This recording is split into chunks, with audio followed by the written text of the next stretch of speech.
Dejiny pestovania viniča a dorábania vína siahajú až k Sumerom a starým Egypťanom do obdobia takmer 4000 rokov pred našim letopočtom, kam sa vínna réva dostala zrejme zo Strednej Ázie a Kaukazu.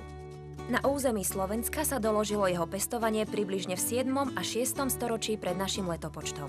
Ušľachtilé odrody viniča sa však rozšírili zrejme aj zásluhou Rimanov, od ktorých slovanské kmene prevzali tradíciu pestovania a dorábania hroznového vína.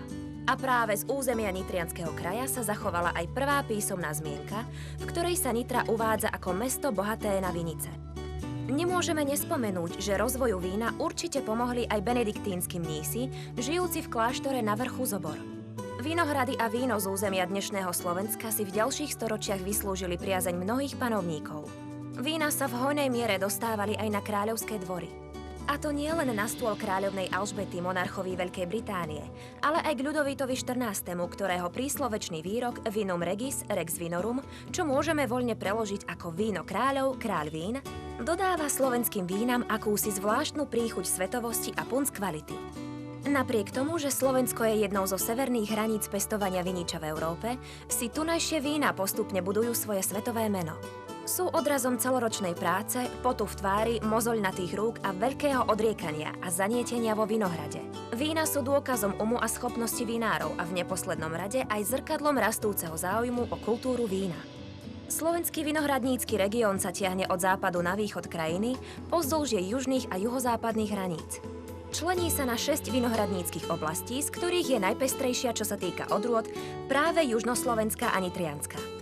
Veď stačí spomenúť Šintavu, Radošinu, Strekov alebo Vráble, Nitru a Tekovský a Pukanecký región.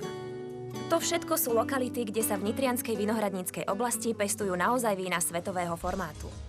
S vínami tunajších vinárov sa môžete oboznámiť na početných vínnych festivaloch, výstavách, oberačkových slávnostiach alebo na oslavách svätého Urbana, patrona vinohradníkov, ale i priamo vo vínnych pivniciach sústredených zväčša do turisticky príťažlivých vínnych ciest. Takýchto vínnych festivalov sa uskutočňuje obrovské množstvo práve v nitrianskom regióne.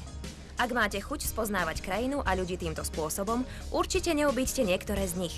Strekovský festival vína, alebo ak chcete Slobodná vinárska republika, patrí už roky k najnavštevovanejším. Málo kedy sa otvára možnosť nielen ochutnať vína špičkovej kvality, ale aj porozprávať sa, zoznámiť s výrobcami, vypočuť ich hlboké myšlienky o víne, a to všetko na jednom mieste a v jedinečnej atmosfére vinohradov. Spoznáte tam ľudí, ktorí do svojich vín vkladajú nielen nevšedné vinárske umenie, ale aj kus svojho srdca. Nitriansky vínny festival ponúka svojim návštevníkom zasvetenie do tajov výroby vína a možnosť vstúpiť do pivníc a pivničiek, ktorých prach verejnosť nikdy neprekročila.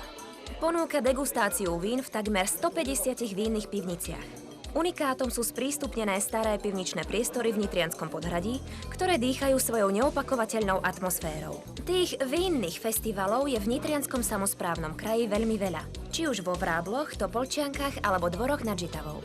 Ak máte chuť, a bez nej to samozrejme nejde, určite navštívte tieto oslavy vinárstva a vinohradníctva. Nechajte sa opájať týmto mokom kráľov, ktorý sprevádza ľudstvo od nepamäti. Ale dosť už faktov. Človek znechutený ohovára víno, že je bez chute. Zdravý ho vychutnáva a smednému je lahôdkou. Alebo ako vraví klasik, in vino veritas. Vo víne je pravda. Ale všetko s mierou, priatelia. Tak na zdravie.